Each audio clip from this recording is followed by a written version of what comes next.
Cette année, nous fêtons les 40 ans de la loi de protection des terres et des activités agricoles.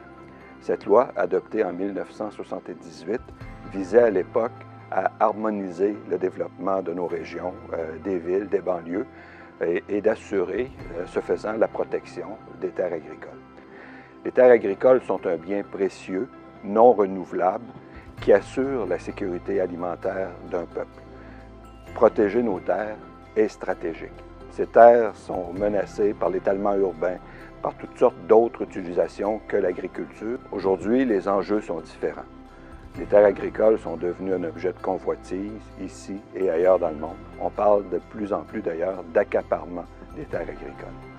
Le Québec n'a que 2 % de sa superficie en terres agricoles cultivables. C'est très peu par rapport à d'autres pays. Ces terres sont très précieuses, elles doivent être protégées. La loi doit assurer cette protection-là. La première fonction des terres agricoles, c'est de nourrir. Presque tout ce qu'on consomme, qu'on mange, provient de la terre, à l'exception des produits de la pêche.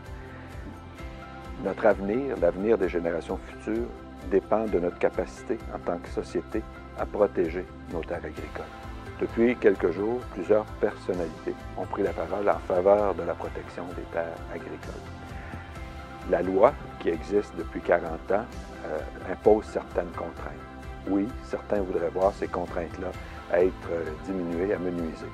Il faut être tous très prudents et assurer que cette loi conserve les pouvoirs nécessaires à la protection des terres agricoles pour les générations futures. Alors, soyons tous vigilants. Assurons-nous que la loi demeure et qu'elle continue de protéger adéquatement nos terres agricoles.